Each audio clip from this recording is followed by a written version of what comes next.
Okay, I just got the right clutch out. You can see it's been leaking oil pretty good. That's the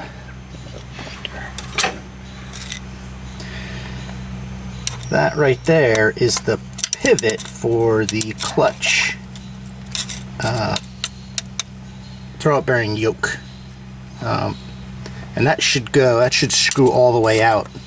It threads into the bottom of the frame here, but it should go out so that this is flush with that. So I don't know why this piece here is so off center that it won't go out. But you can see more mud dauber nests. That's what's left of that brake band. So I got to clean all that out. The clutch wasn't frozen, so that was good. And now all I have left is this one bolt on this side. There's only 4 bolts holding this clutch into the flange over here, and one more bolt there, and then I can lift this one out. I don't think I'm gonna need the clutch compression tools on this one. The other one, it seems I had way more room than I needed. So that is that. Alright, so here we are down in the shop, and I've got the clutch yoke off, and this is the special bolt that you screw in from the bottom of the tractor, and it's got this big nut on it as a retainer, as a lock nut. So if you can't drop this down, so this screws up from the bottom of the tractor, and that's what it pivots on. That's what the yoke pivots on. And you can see there's quite a bit of play in there. There's a bronze bushing in there that I had to cut with a hacksaw, just hacksaw blade, and pop that out. And the new one that I got from McMaster, this goes right on there. All I got to do is turn that down a little bit to go in there.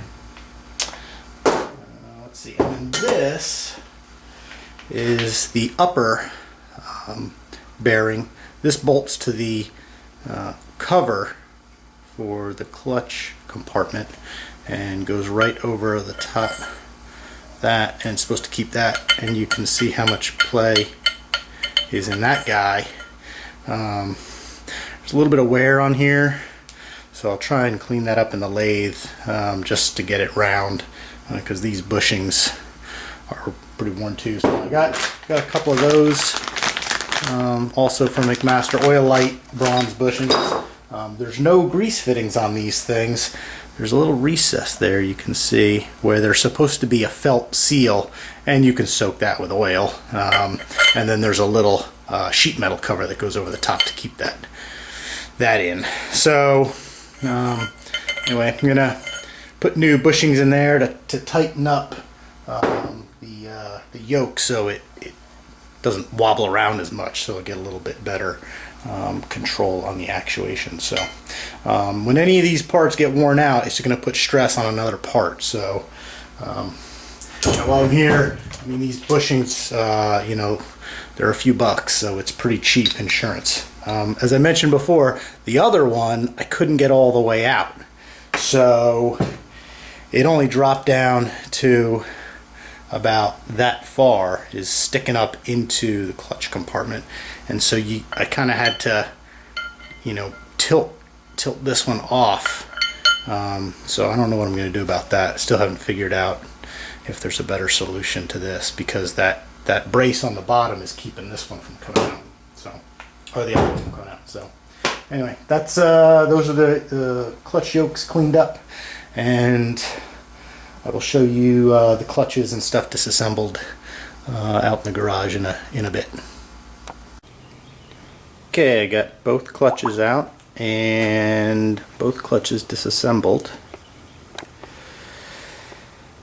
And the one wasn't too bad. without those plates on the bottom and with sitting for a long time, the plates got a little rust on them. Fiber discs. This thing's got fiber discs, not the bimetallic. They were okay, but they tend to, I guess, absorb more moisture. One clutch was really bad. Some of these plates are really just nasty.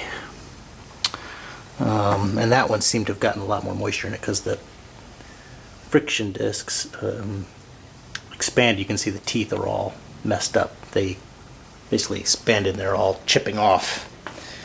But the big surprise was on this hub.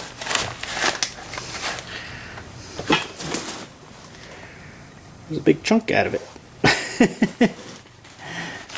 Yeah, when I took it apart, this dropped out. So I'm probably gonna need a new hub. And it's been like that a long time. You can just tell by the metal. It's not a fresh break, so who knows how long that's been that way. And this side, this was the one with the leaking oil seal. I mean, it was completely trashed. And it's just caked with gear oil and muck and stuff. So anyway, that's it. Got both clutches out and both clutches disassembled in one afternoon. It wasn't that hard. I did it all by myself.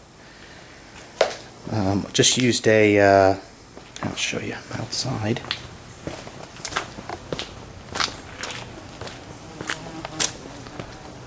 Built a little gantry there, swing set, and used a come along to hoist them out. So that was it. They came out pretty easy. The left side I didn't need to use the spring compressors on, so it was a little bit tight though. I might use them to put it back in.